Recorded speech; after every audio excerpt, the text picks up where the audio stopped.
Welcome back to Mishna study. Masechet Sanhedrin. We're going to try to give this a roll from the first Perek. Quickly, Masechet Sanhedrin really speaks about the judicial powers of a government, right? Of a Jewish government and how it interacts with the Jewish state. The legislative, right, really branch is the Torah itself, right, giving us, those laws. The Sanhedrin has some ability over there, right, to even legislate some certain halachot, but their main focus is the judicial, right? The executive branch is left for the king, as we know in Judaism. So Masechet Sanhedrin really speaks about the judicial branch, how it relates to the people. We'll see a lot of laws regarding this. Interestingly enough, during the second Bet HaMikdash already, we see them starting to really give up some of their authority.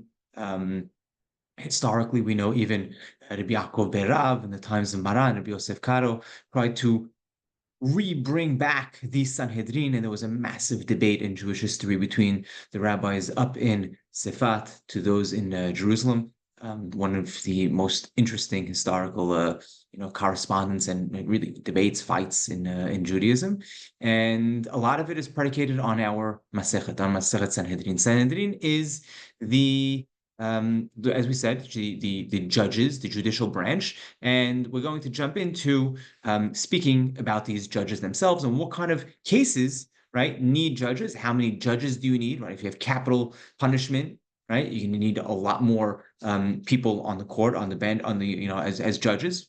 As opposed to monetary issues, and that's going to be the discussion now for us, Mishna. So, how many judges are needed? Dine mamonot bishlosha, right? When it comes to laws of monetary issues, right? Anything, right?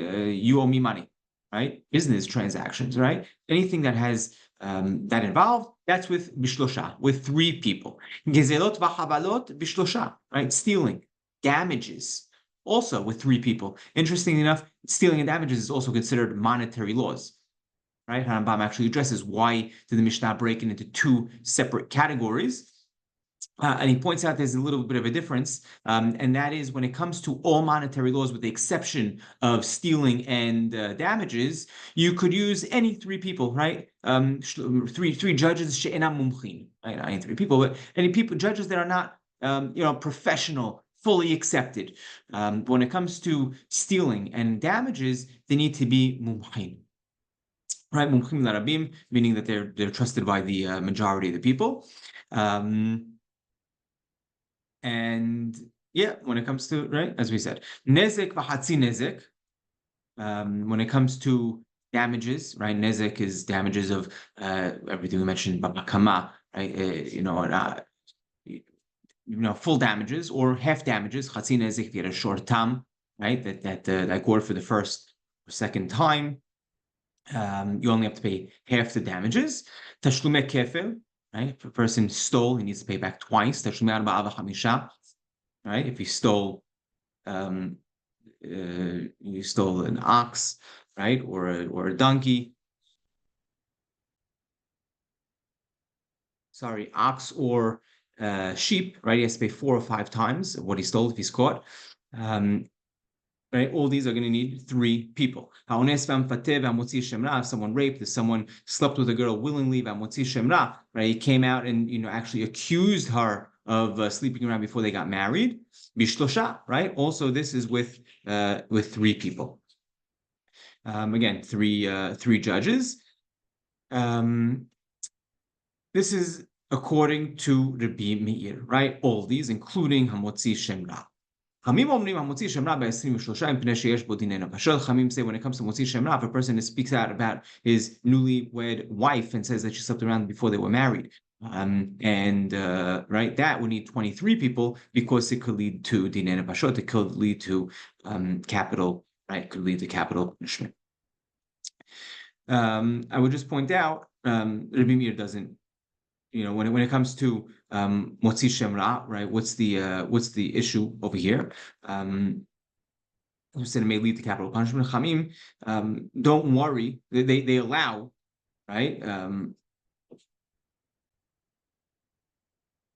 Rabbi Meir, when he allows 3 judges for Motzi Shemra, that's because she's really only getting punished with a malkut, right? or 100 kesef, right? That's what he gets. That's what he's getting punished with. That's what he's getting fined, right? And there's, this is right acceptable with 3 judges.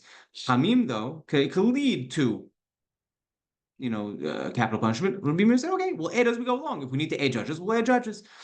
Hamim don't allow this because what may happen is someone may speak badly about the first 3 judges, that they're not mumchin or they were pasul, right? And because of that, they need 23 from the beginning. And Rabbi Meir doesn't worry about this, people speaking badly about these judges.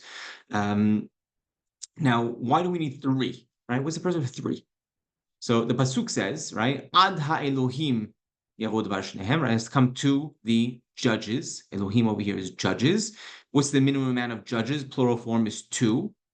But because we don't want a betin shakul, we don't want to have an even number of judges, so it doesn't split as 1 and 1. So we add a third, right? We have to go according to the majority, so that's how we got to 3. And that's how we get, right? That's how we get to 3. Halacha is not like Rabbi Meir. Rather, everything we mentioned is 3 except for Motzi Shem Ra, which we need 23 judges.